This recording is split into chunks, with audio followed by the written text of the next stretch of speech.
Mari kita membuka Alkitab kita dari Roma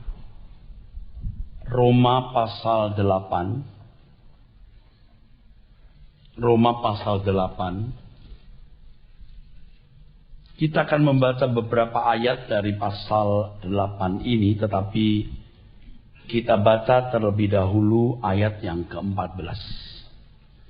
Kita baca beberapa ayat dari pasal ini, tetapi kita baca terlebih dahulu ayat yang ke-14. Roma pasal 8 ayat yang ke-14.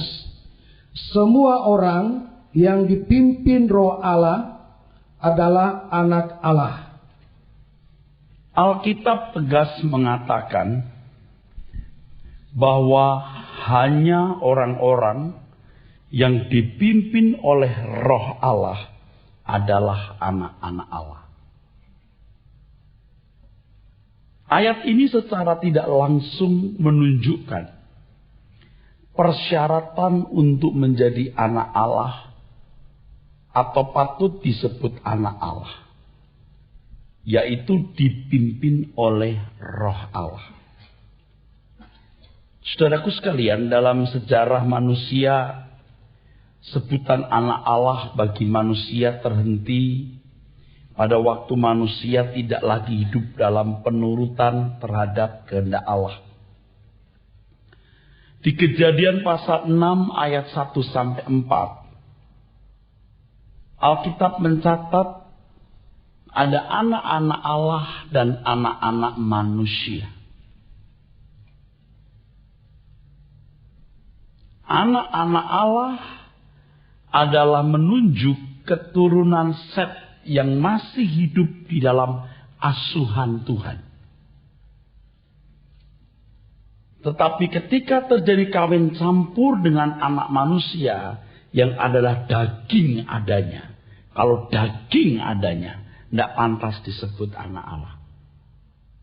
Maka anak-anak Allah yang masih ada dalam asuhan Allah ini ikut terseret dalam hidup kedagingan dari keturunan Kain, sehingga Roh Allah undur dari kehidupan manusia. Jadi saudara, di pasal ini saya sudah bergumul lama, yang akhirnya kesimpulannya anak-anak manusia ini adalah keturunan Kain. Dan anak-anak Allah adalah keturunan Set. Tidak mungkin anak-anak Allah ini malaikat, sebab pasti DNA-nya tidak sama. Dan tidak pernah dalam Alkitab sedikit pun disinggung bahwa malaikat bisa menikahi manusia. Tidak pernah. Sebab pasangan yang sepadan itu manusia dengan manusia. Tetapi sebenarnya alasan itu buat saya masih belum terlalu kuat. Alasan yang membuat saya yakin ini keturunan Set adalah bahwa manusia yang masih dalam asuhan Allah, masih hidup di dalam tuntunan Allah, itu patut disebut anak-anak Allah. Jadi ketika jiwa manusia, dalam hal ini keturunan Set, belum tercemar oleh masukan-masukan yang merusak jiwa itu, mereka masih hidup dalam asuhan penurutan terhadap kehendak Allah. Tetapi ketika mereka mulai melakukan kawin campur dengan keturunan Kain, maka mereka terseret dalam hidup kedagingan. Mereka memiliki jiwa yang dicemari oleh cara hidup orang berdosa. Dan kalau saudara membaca Kejadian pasal 6 itu, hati Tuhan menjadi pilu karena kecenderungan manusia dosa semata-mata. Jadi kalau seseorang tidak bersedia hidup sesuai dengan kehendak Allah, maka ia tidak dapat menjadi anak Allah. Nah, supaya pantas disebut sebagai anak Allah, maka seseorang harus hidup di dalam pimpinan Roh. Itulah sebabnya dalam Yohanes pasal 1 ayat 12-13, Tuhan memberi kuasa atau exousia kepada orang percaya supaya menjadi anak-anak Allah. Kuasa itu tidak otomatis membuat seseorang menjadi anak-anak Allah, tetapi supaya. Kata yang digunakan untuk kuasa di situ bukan dunamis, tetapi exousia, yang lebih tepat diterjemahkan hak, privilege. Oleh sebab itu jangan mudah mengakui diri sebagai anak Allah kalau belum pantas disebut itu. Sekarang kita sudah melihat fakta, begitu mudah diobral sebutan anak-anak Allah itu. Pokoknya jadi Kristen ke gereja, mengaku dengan mulut Yesus Kristus Tuhan, otomatis berani mengaku sebagai anak Allah. Nah, kalau kita membaca Alkitab itu tidak bisa dibantah. Yang dipimpin oleh Roh Allah adalah anak-anak Allah. Kalau saya bertanya kepada saudara, apakah saudara anak-anak Allah? Pasti dengan lancar saudara cepat tanggap dan mengatakan amin. Tapi coba kalau saya tanya, apakah Anda hidup dipimpin Roh Allah? Saya tidak mengada-ada, tidak bluffing, ya. Betul kata firman Tuhan? Diberi kuasa supaya. Apakah privilege, apakah kuasa exousia yang diberikan itu sudah digunakan dengan baik, maksimal, optimal, sehingga seseorang pantas disebut anak Allah? Exousia itu menyangkut penebusan. Nah, nanti akan kita lihat di Roma pasal 8 ini. Menyangkut Roh Kudus yang menjadi meterai, tuzil es fragistete, distempel. Lalu Injil kuasa Allah yang menyelamatkan dan penggarapan Tuhan, di mana Allah turut bekerja dalam segala hal, mendatangkan kebaikan supaya manusia ini serupa dengan Yesus, dan Yesus menjadi yang sulung di antara banyak saudara. Ini kata-kata luar biasa sebenarnya. Saudaraku sekalian, jangan mudah mengakui sebagai anak Allah sebelum pantas disebut itu. Seseorang tidak akan pantas disebut anak Allah sebelum diproses. Dan proses itu membawa manusia bisa hidup dalam pimpinan Roh Allah sampai layak disebut anak Allah. Jadi proses itu membawa manusia bisa hidup dalam pimpinan Roh Allah sampai layak disebut anak Allah. Nah, sekarang masalahnya adalah bagaimana bisa hidup dalam pimpinan Roh Allah. Saudaraku sekalian, seseorang dapat hidup dalam pimpinan Roh Allah kalau rohnya, roh manusia, bisa menguasai atau mengendalikan jiwa. Ingat, dan jiwa mengendalikan seluruh kehidupan. Ketika roh manusia menguasai jiwa, maka berarti manusia hidup dalam pimpinan Roh Allah. Ini berarti roh manusia kembali berfungsi seperti rancangan Tuhan sejak semula. Berkenaan dengan hal ini, kita akan mempelajari apa yang dituangkan Paulus dalam Roma pasal 8. Barangkali tidak cukup dalam satu kali pertemuan. Tetapi apa yang bisa disampaikan dalam waktu yang tersedia ini, saya mau sampaikan. Saudaraku sekalian, pada mulanya Alkitab ditulis dalam bahasa Yunani dengan huruf yang sama. Sehingga tidak jelas mana yang harusnya ditulis dalam huruf besar, mana yang ditulis dalam huruf kecil. Hal ini sebenarnya menyulitkan untuk membedakan roh manusia dan roh untuk Allah. Memang ada kata roh Allah, tapi ada kata roh saja. Dan penerjemah Alkitab kita sering menggunakan R, huruf kapital, huruf besar. Tapi di tempat lain R-nya R kecil. Jadi si penterjemah ini juga sebenarnya sudah menafsirkan ayat itu dengan R besar R kecil itu. Ini menyulitkan sebenarnya, ya, sebenarnya menyulitkan. Saudaraku sekalian, jadi roh manusia, roh Allah di dalam Alkitab Perjanjian Baru ini kadang-kadang sulit dibedakan. Tetapi kalau kita melihat kalimat-kalimat yang tersusun, lalu kita mengerti prinsip-prinsip kebenaran, maka kita mulai bisa membedakan roh Allah, roh untuk Allah dan roh untuk manusia. Dan jujur saja, setelah 30 tahun melayani pekerjaan Tuhan, saya baru bisa membedakan. Ironis sekali, saudara. Ya. Jujur ya, setelah 30 tahun. Oh, ini roh untuk Allah, ini roh untuk manusia. Kadang-kadang saya memperhatikan ayat beberapa saat. Saya baca dari atas kembali, turun lagi, naik lagi. Saya kagum. Alkitab itu luar biasa.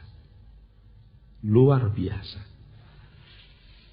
Dalam kasus ini, ya, dalam kasus ini, kasus di mana saya tidak berbicara mengenai dipimpin oleh roh Allah, adalah anak-anak Allah. Sebenarnya tidak terlalu perlu mempersoalkan dalam teks Alkitab apakah itu roh Allah, R huruf besar, atau roh manusia, R huruf kecil. Sebab roh manusia dengan roh Allah itu satu chemistry. Roh Allah dengan roh manusia itu satu chemistry. Sebab roh manusia itu berasal dari roh Allah. Menjadi roh manusia ketika ditaruh di dalam daging, di dalam bejana tanah liat. Kalau seandainya tidak ditaruh dalam bejana tanah liat, kira-kira roh yang dihembuskan oleh Allah itu namanya roh apa? Coba saudara renungkan. Seandainya roh yang dihembuskan Allah dari dirinya keluar, tidak ditaruh di bejana tanah liat, tidak ditaruh dalam daging, kira-kira jadi apa namanya? Tentu bukan roh manusia, roh apa?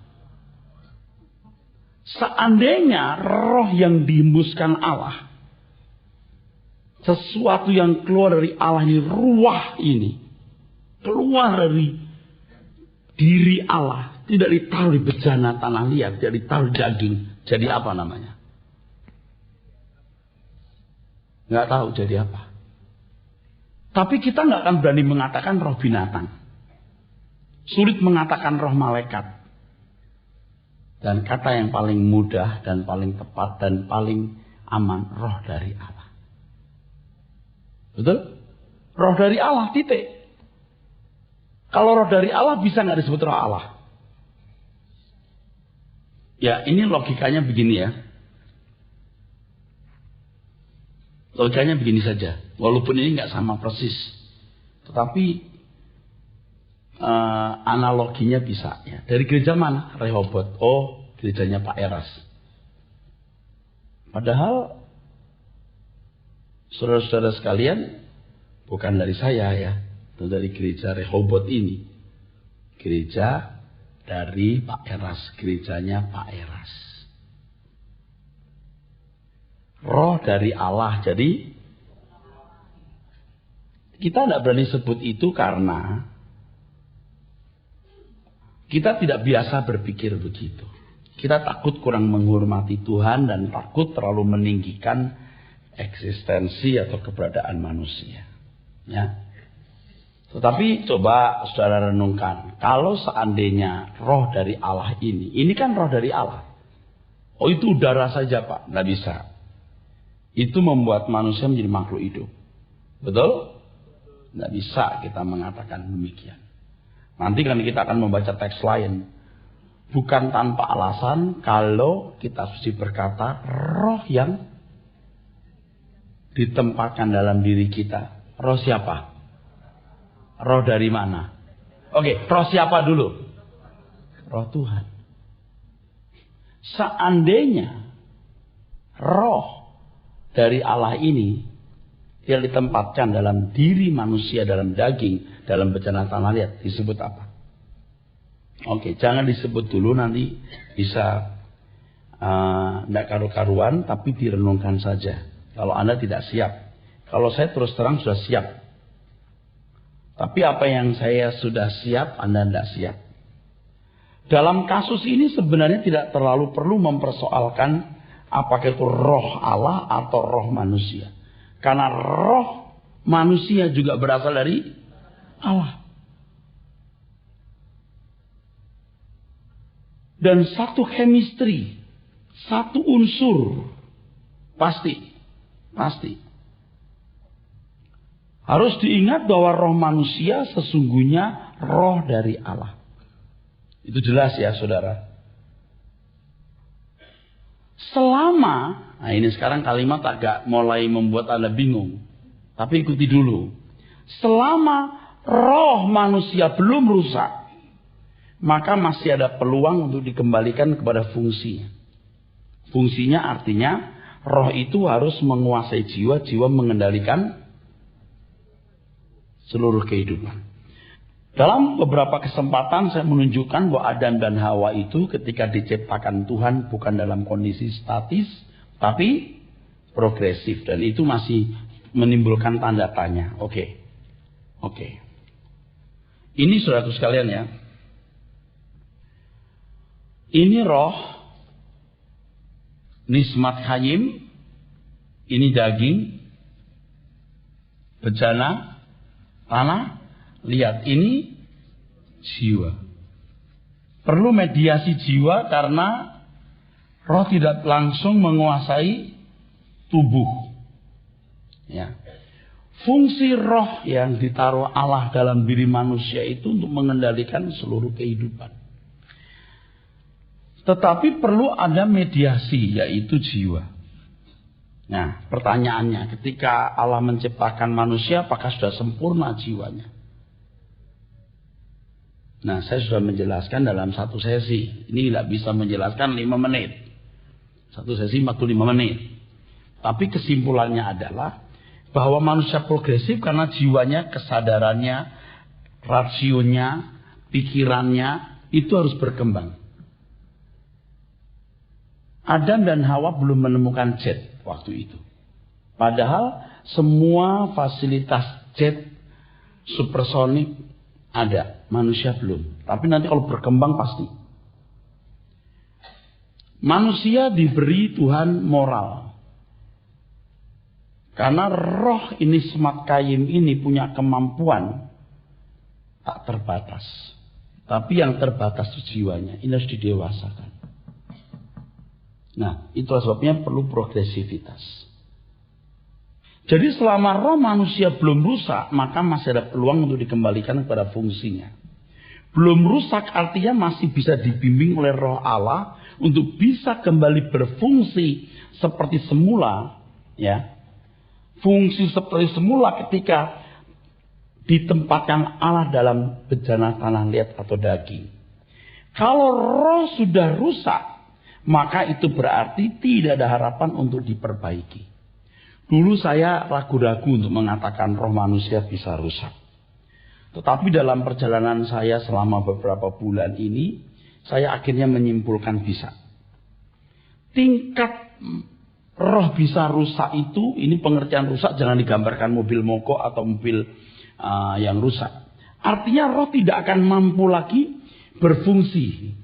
Roh tidak mampu lagi berfungsi. Itu namanya rohnya menjadi rusak. Rusaknya karena tidak berfungsi. Nah, tingkat ini baru disebut sebagai menghujat Roh Kudus. Karena sudah tidak bisa menerima penggarapan Roh Kudus. Menghujat anak manusia diampuni. Menghujat Roh Kudus sudah diampuni loh. Apakah Roh Kudus lebih besar dari anak manusia? Tidak. Tetapi Roh Kudus itu satu-satunya representasi dari Allah untuk Roh Kudus memimpin manusia kepada segala kebenaran. Tapi kalau jiwanya sudah dalam tingkat kerusakan tertentu, yang menentukan rusaknya roh itu bukan roh itu, tapi jiwa. Jiwa dalam kerusakan tertentu buat roh jadi rusak. Artinya tidak mampu menembus lagi. Nah di sini Roh Kudus nggak bisa berkarya.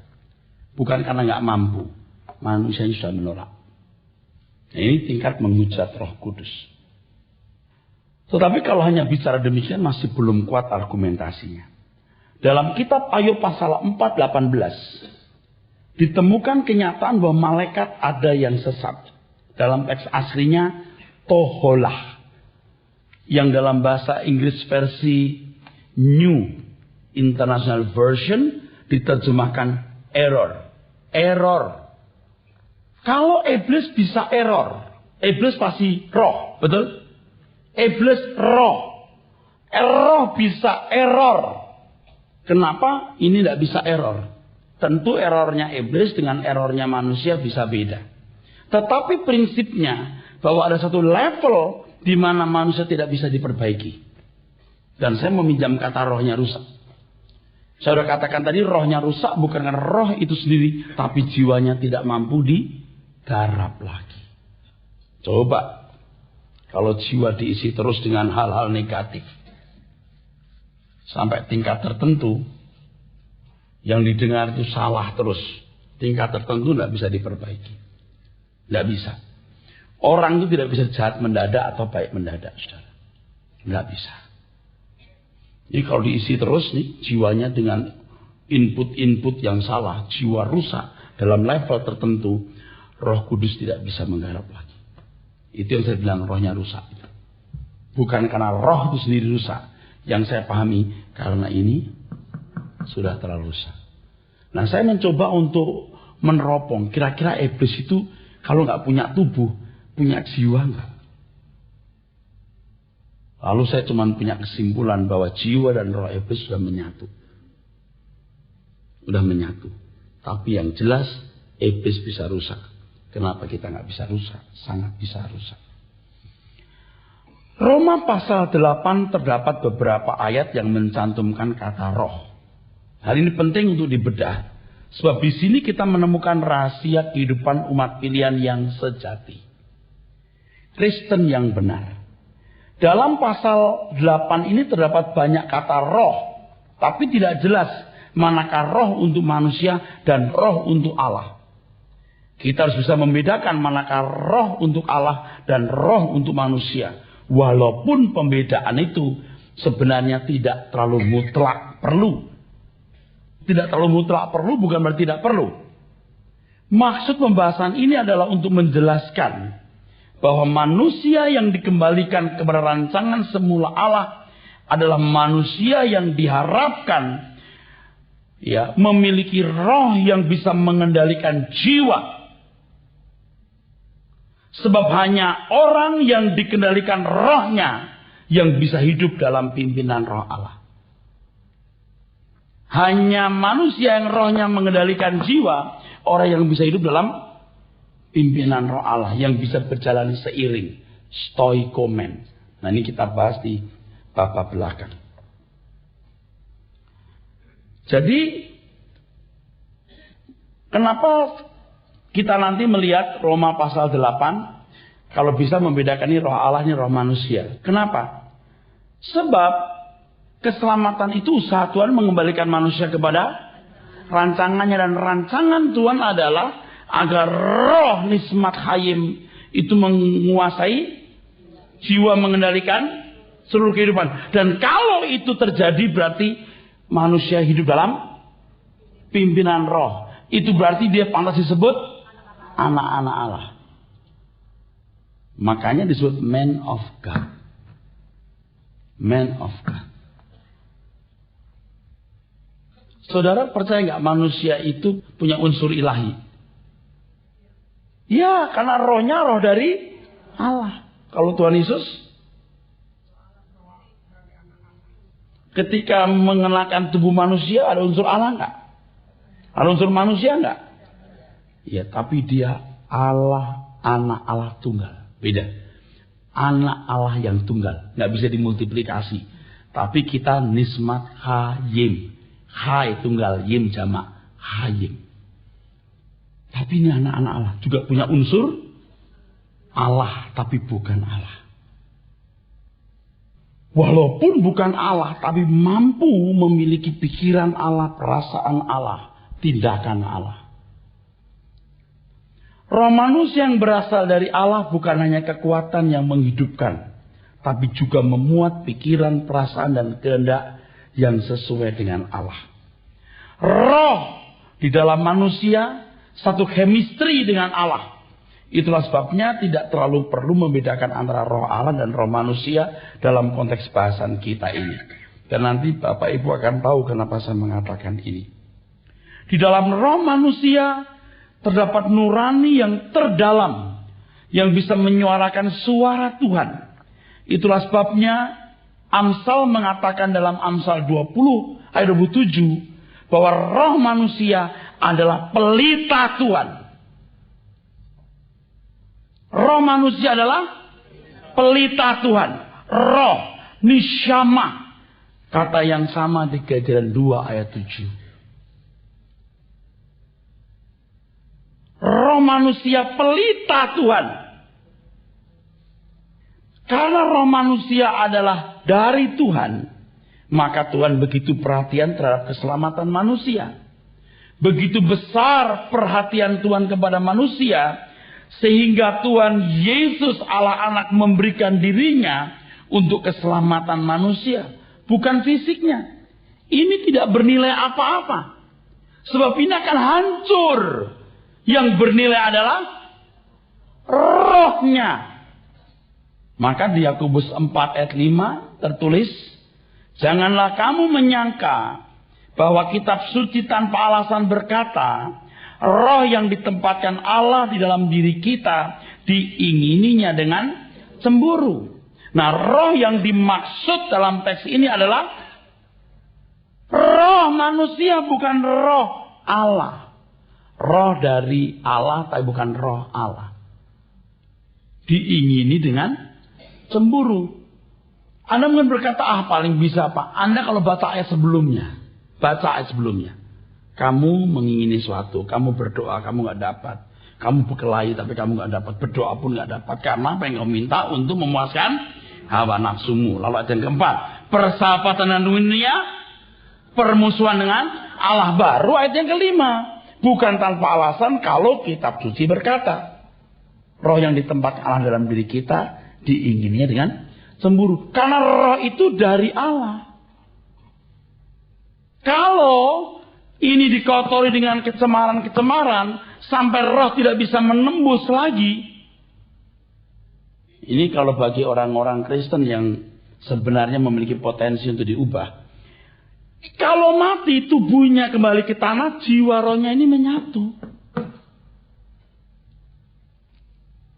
Makanya bagi iblis mengkloning manusia itu dengan cara mengisi jiwanya dengan berbagai keinginan, berbagai hasrat, berbagai filosofi supaya bisa diseret.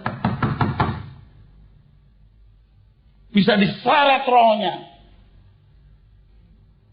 Saudaraku sekalian, Tuhan memperhatikan manusia sedemikian rupa karena Tuhan mengingini roh yang ditempatkan dalam diri kita tidak terseret oleh jiwa menuju kegelapan abadi. Sangat mengerikan kalau roh diseret oleh jiwa yang rusak menuju api kekal. Sebab setelah tubuh manusia tidak berfungsi, maka roh yang telah menyatu dengan jiwa akan terseret pula. Dan iblis berusaha merusak jiwa dengan mengisi segala keinginan yang bertentangan dengan kehendak Allah. Jadi kalau Tuhan mengingini roh yang ditempatkan dalam diri manusia dengan cemburu bukan tanpa alasan. Ia bertindak demikian sebab roh dalam diri manusia berasal dari dirinya, anak-anaknya. Pengkhotbah 12 ayat yang ke-7. Tubuh kembali ke debu. Debu kembali ke tanah, tapi roh kembali kepada yang mengaruniakan atau dari mana dia berasal.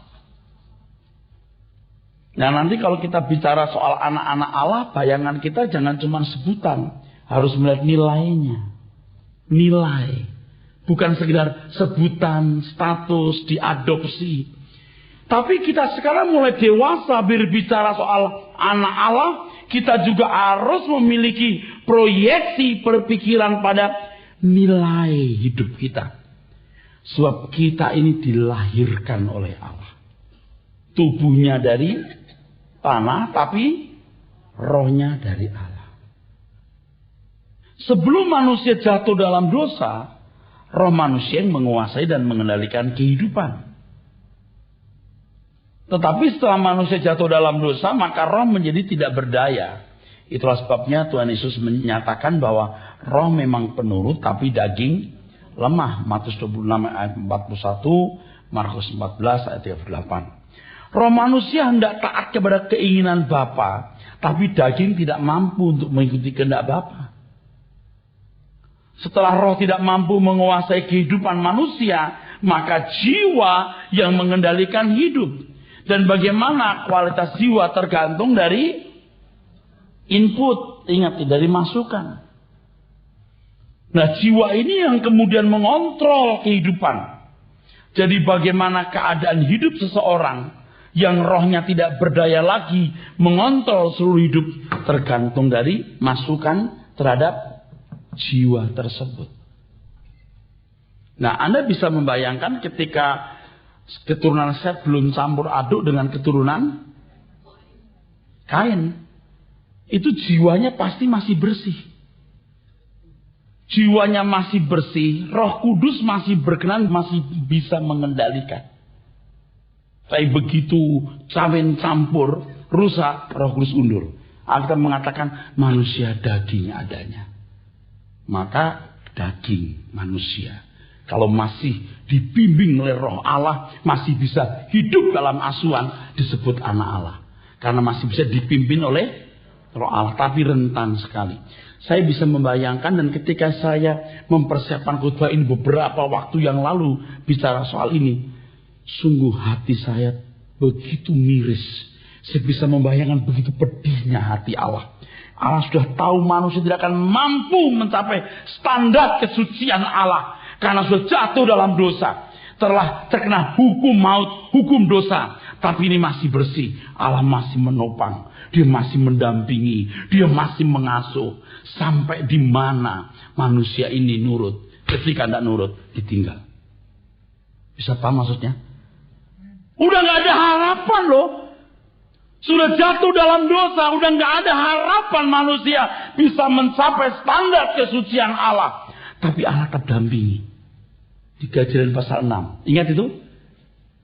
Ketika sampai akhirnya tidak bisa didampingi lagi, dilepaskan.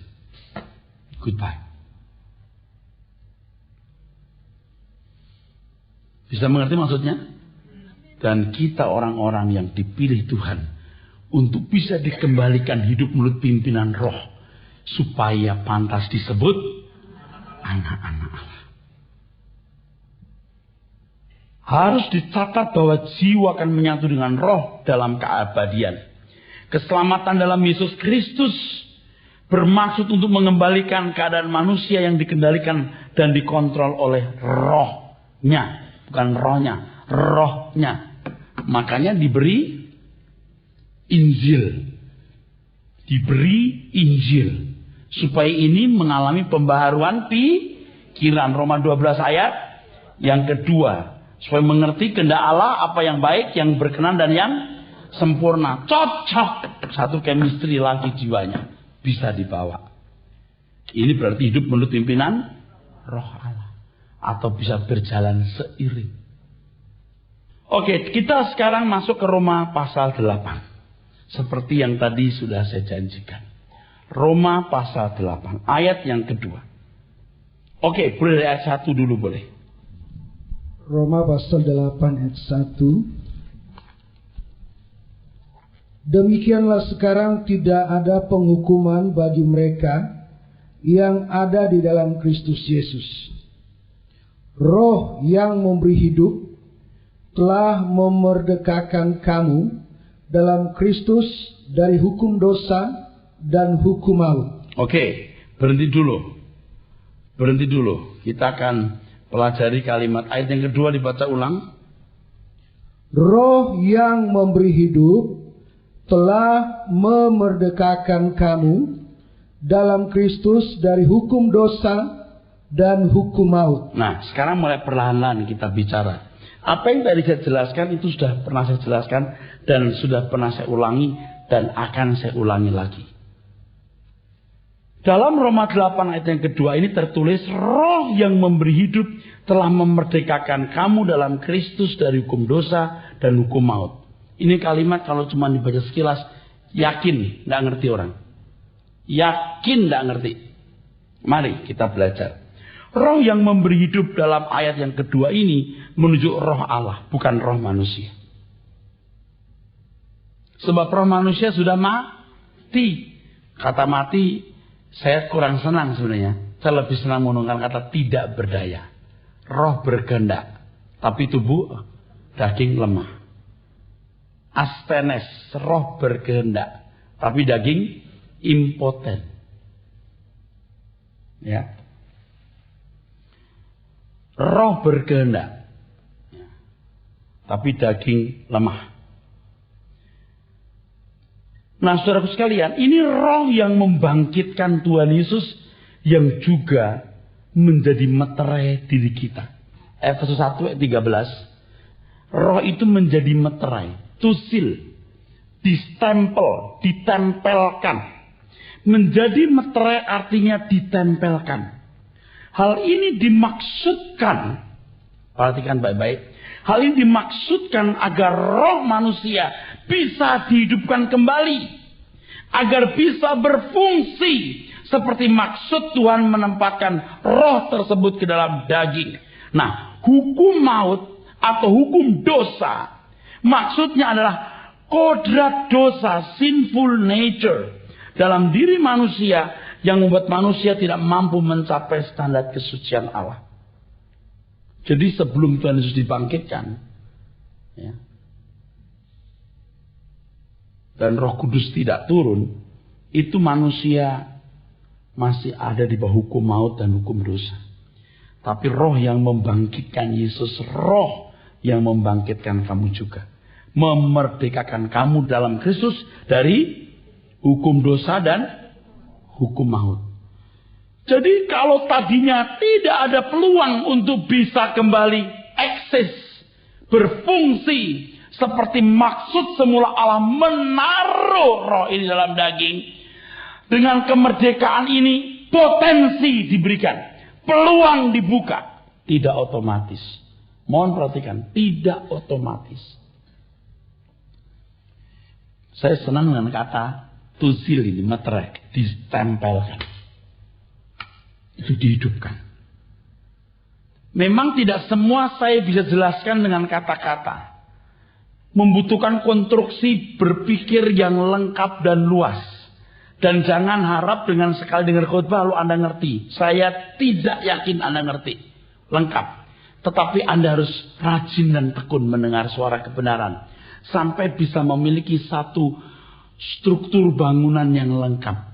Nah, buat saya yang tiap hari merenungkan ini, mengajar, terus dialog, buat saya lengkap. Saya memahami. Dan banyak hal juga yang sampai tidak berani saya katakan karena saya khawatir Anda nggak bisa sesat atau karena Anda nggak sanggup mendengarnya. Sekarang aja mulai agak ragu-ragu. Sebegitu hebatnya manusia. Coba kalau tadi saya mengatakan seandainya roh yang dihembuskan Allah tidak ditaruh dalam daging, namanya roh apa? Jadi kalau sampai manusia disebut anak-anak Allah, pantas nggak? Pantas karena roh itu roh dari Allah. Jangan roh Allah, roh dari Allah. Kalau disebut roh Allah boleh nggak? Nyaris boleh, nyaris boleh. Nyaris saja. Bahaya kalau boleh. Nyaris boleh. Nyaris boleh. Pak, saya bilang nyaris supaya meneduhkan suasana. Oke.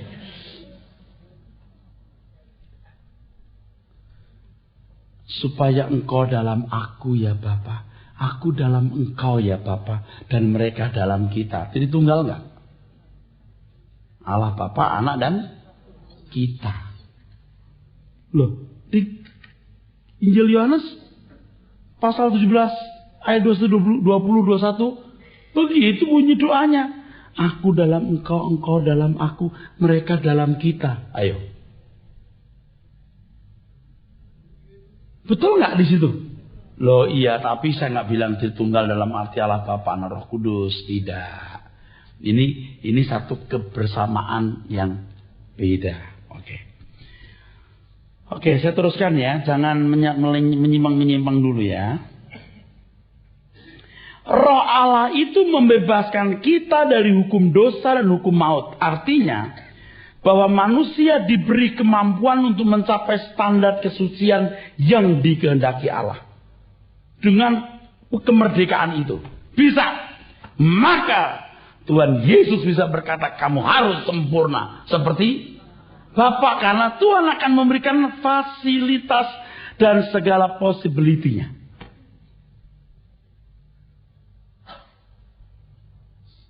Selama manusia masih di bawah hukum dosa dan hukum maut, manusia terbelenggu sehingga tidak mampu mencapai standar kesucian Allah. Selama masih di bawah hukum dosa, hukum maut. Memang bisa berbuat baik, tetapi semua itu masih di area kedagingan, yaitu etika yang diperoleh dari lingkungan, bukan penguasaan roh atas jiwa, tapi pendidikan moral dan etika. Roma 8 masih? Ayat 8. Roma pasal 8 ayat yang ke-8. Mereka yang hidup dalam daging tidak mungkin berkenan kepada Allah. Ya, tidak mungkin. Yang bisa berkenan itu adalah orang yang hidup tidak dipimpin oleh roh. Nah, siapa manusia yang pertama mendapatkan sertifikat berkenan? Tuhan Yesus. Dan kita bisa menyimpulkan bahwa Yesus hidup dipimpin oleh roh. Karena roh Yesus roh. Ayo, roh dari Allah atau roh Allah? Oke, kalau kita? Bedanya apa? Enggak apa-apa, biar bingung aja. Tadi manusia punya roh, nyaris bisa dikatakan roh Allah. Nanti kalau Anda membaca ayat berikutnya, kamu tidak menerima roh perbudakan loh, di stempel nih. Kalau sekarang sadar kamu anak, kamu bisa manggil dia?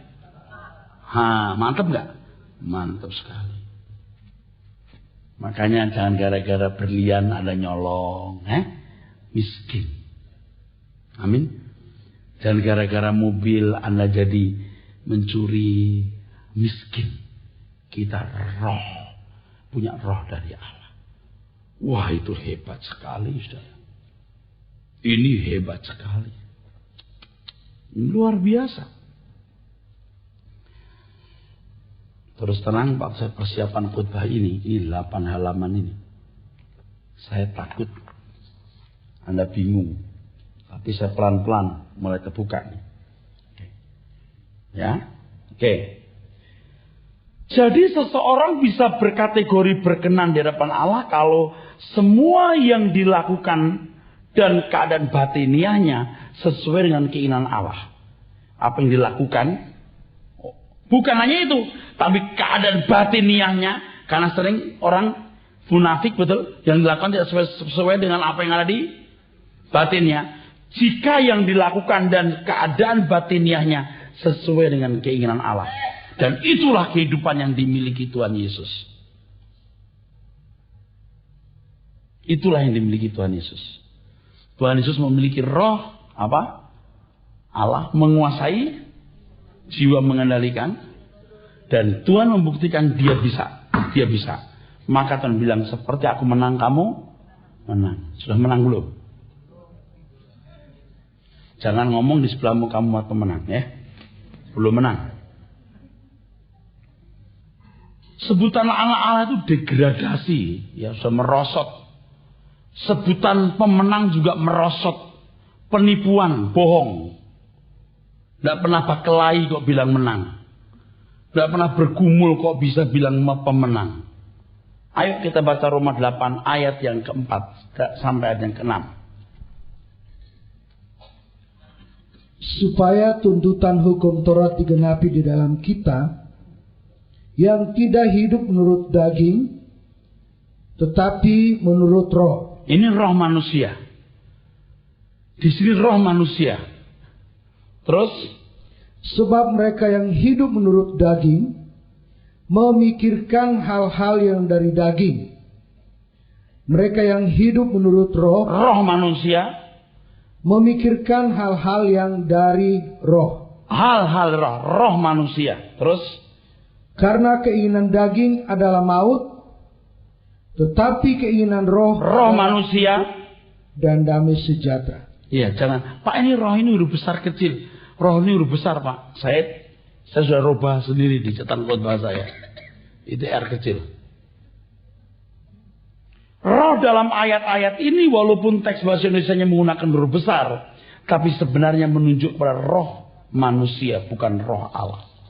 Hidup menurut roh di sini artinya bahwa jiwa manusia dipengaruhi dan dikendalikan oleh rohnya, sehingga bisa hidup seturut dengan pimpinan roh Allah atau sesuai dengan kehendak Allah.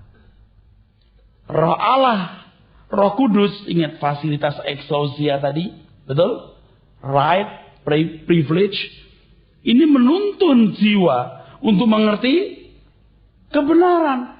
Ditempel. Lalu Roh Kudus memimpin ini yang ini. Bukan ini yang dibersihkan ini. Supaya hidup kembali. Dia nanti akan satu chemistry, satu frekuensi, kembali menguasai jiwa.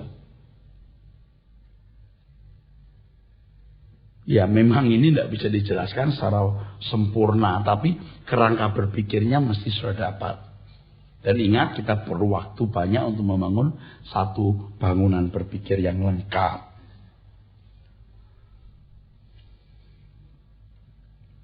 Jadi kalau hidup menurut roh, itu rohnya, roh manusia, berarti dia bisa hidup dalam pimpinan atau seirama, stoikomen, seirama dengan roh Allah. Kalau nggak seirama, bukan anak Allah. Kalau tidak seirama dengan Allah, seirama dengan siapa? Setan, anak setan. Like father, like son. Makanya kita itu jadi Kristen ini sekarang sibuknya harus mengurus jiwa kita dibersihkan. Ya setelah saya menyusun khotbah ini baru saya mikir begini, pantesan Tuhan Yesus berkata, kalau kamu tidak melepaskan diri dari segala ikatan, kamu tidak bisa menjadi muridku. Kamu nggak bisa berkembang. Nggak bisa berkembang. Makanya orang Kristen yang masih matra itu udah di-lock, dikunci. Udah modar di situ dia. Tapi orang tuh nekat tuh. Enggak, aku mau sungguh-sungguh. Nggak bisa. Nggak bisa.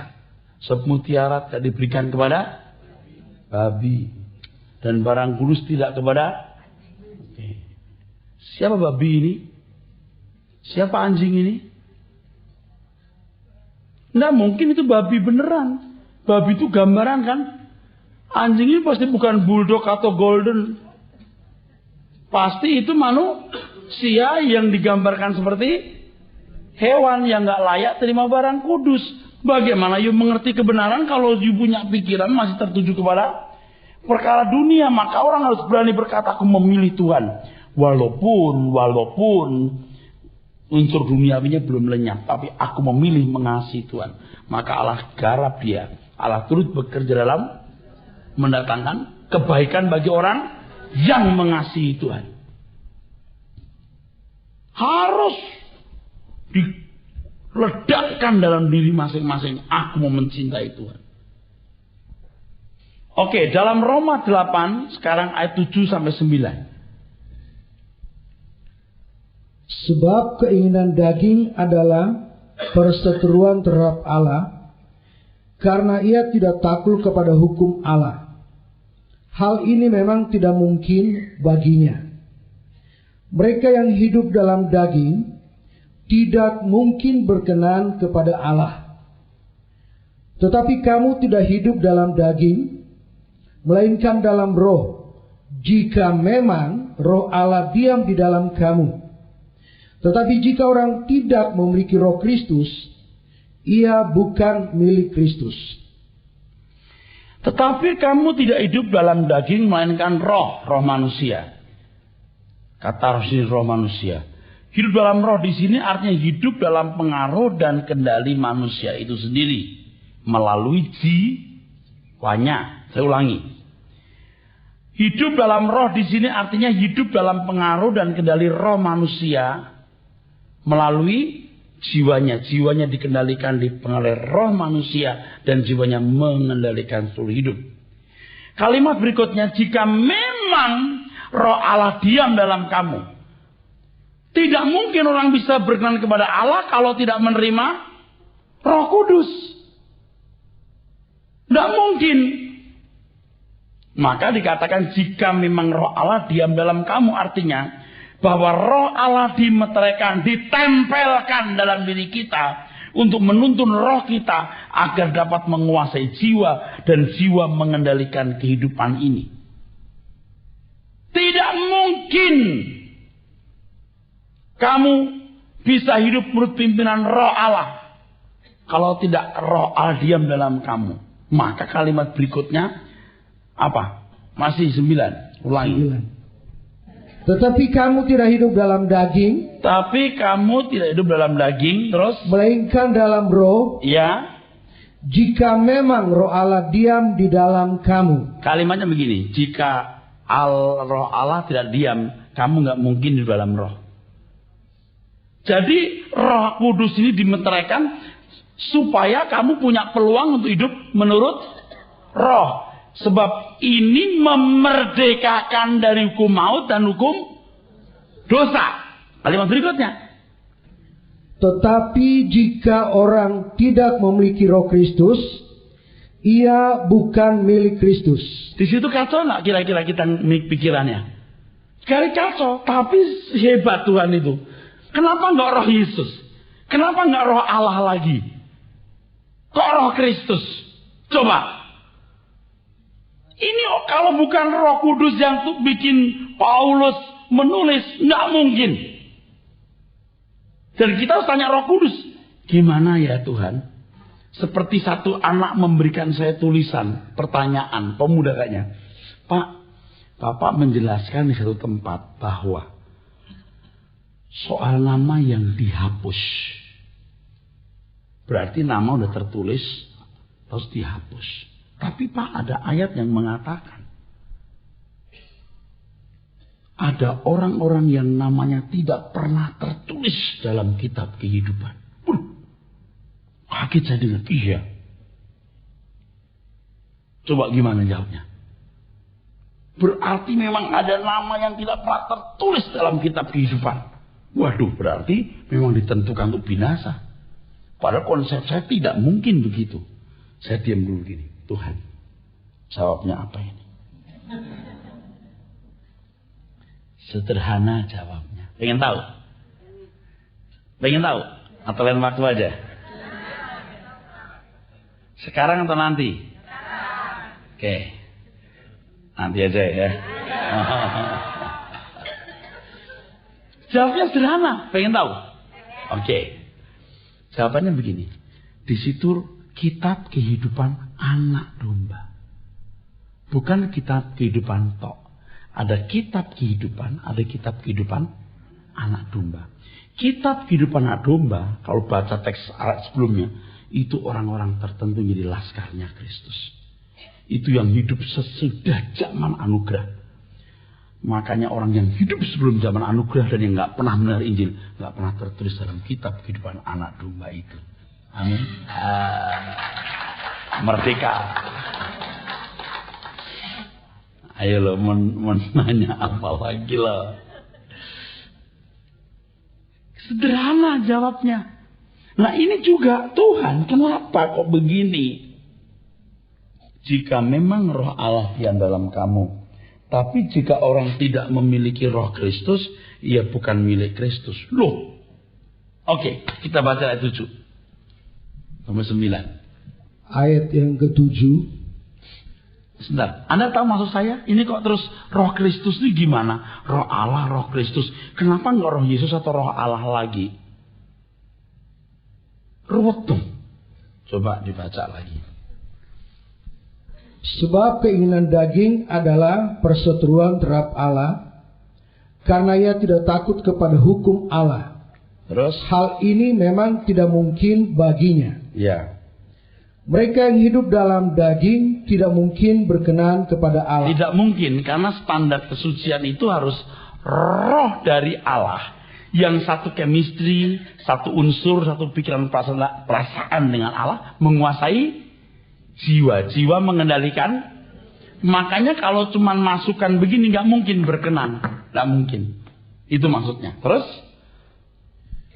Tetapi kamu tidak hidup dalam daging. Iya, kamu tidak hidup dalam daging, melainkan dalam roh. Jika memang roh Allah diam di dalam kamu. Itu kuncinya. Jika memang roh Allah diam dalam kamu. Hanya jika roh Allah diam dalam kamu. Makanya yang diberi banyak dituntut.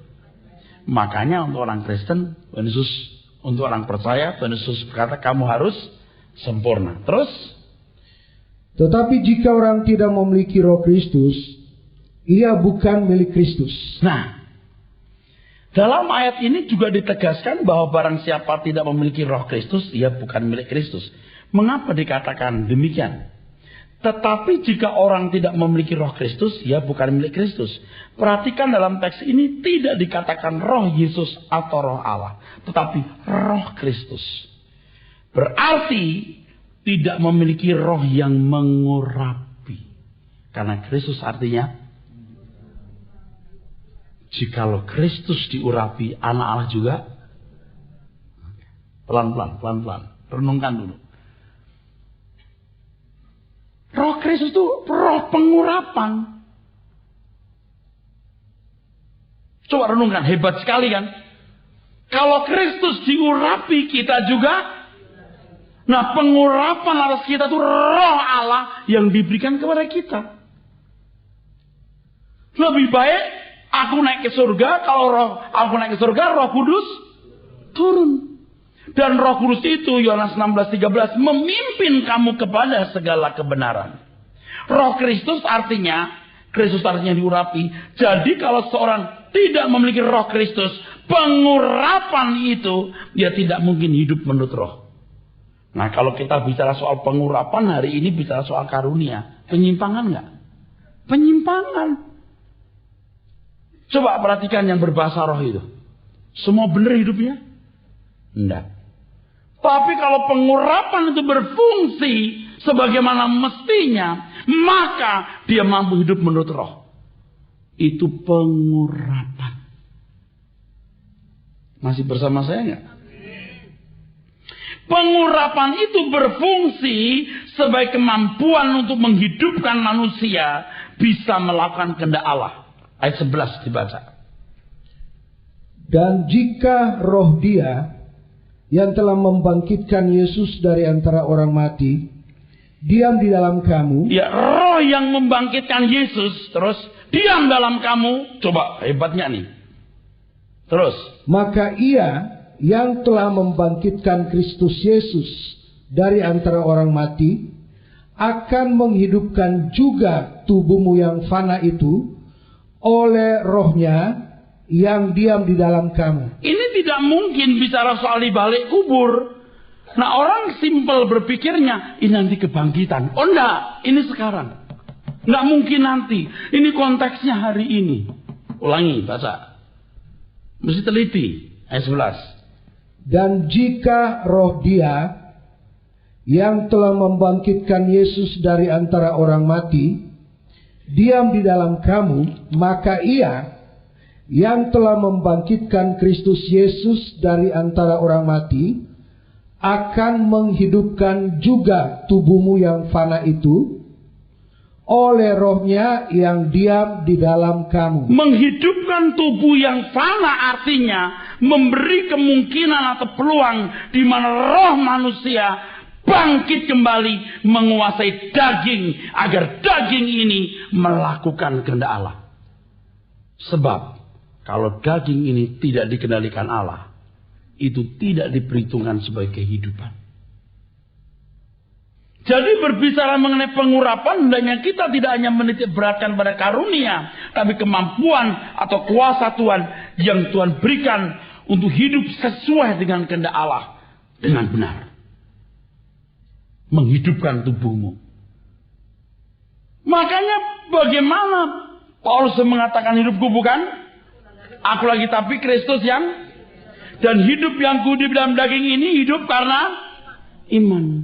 Hidup. Tidak mungkin itu dibangkitkan itu nanti, apalagi kubur, tidak mungkin itu sekarang. Oke, nanti masih ada penjelasan tuh. Jadi hanya orang yang diurapi oleh Roh Allah yang memiliki peluang dapat dikendalikan oleh Allah. Sebab Roh Allah menuntun roh manusia yang sepikiran dan seperasaan dengan Allah menguasai kehidupan melalui jiwanya.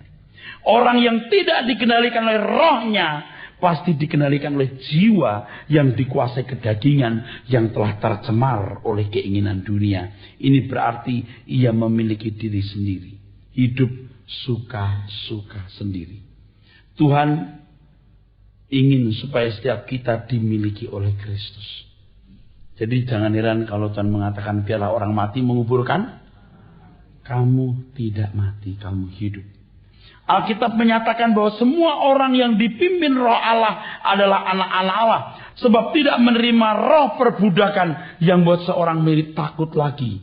Tetapi yang menerima roh yang menjadikan mereka anak Allah, dan oleh roh itu berseru ya Aba, ya Bapa. Ayat 14 dibaca. Semua orang yang dipimpin Roh Allah adalah anak Allah. Sebab kamu tidak menerima roh perbudakan yang membuat kamu menjadi takut lagi, tetapi kamu telah menerima roh yang menjadikan kamu anak Allah. Oleh roh itu kita berseru, ya Aba, ya Bapa. Pernyataan ini sungguh sangat jelas. Bahwa siapapun yang mengaku Kristen, mengaku anggota gereja, mengaku aktivis, atau mengaku pendeta, atau mengaku siapapun, kalau tidak hidup dalam pimpinan roh, maka sesungguhnya ia bukan anak Allah. Nanti kalau kita kaitkan dengan kitab Kolose adalah bahwa kamu telah dibangkitkan bersama dengan Kristus. Kristus yang adalah hidup kita. Nah sekarang hidup kita ini hidup kita milik sendiri atau hidup milik Tuhan. Makanya dikatakan dalam Roma pasal 8, waktunya nggak cukup, kamu berhutang. Amin. Di ayat yang sama. Kalau kamu dibangkitkan bersama dengan Kristus, sekarang tubuhmu harus dikendalikan oleh roh. Berhubung harga mahal yang dibayarkan, yaitu Roh Kudus yang diberikan. Maka kamu berhutang untuk hidup menurut roh, bukan menurut daging. Kamu hidup dibangkitkan bukan untuk menyenangkan keinginan daging, tapi keinginan roh. Masih banyak lagi. Amin.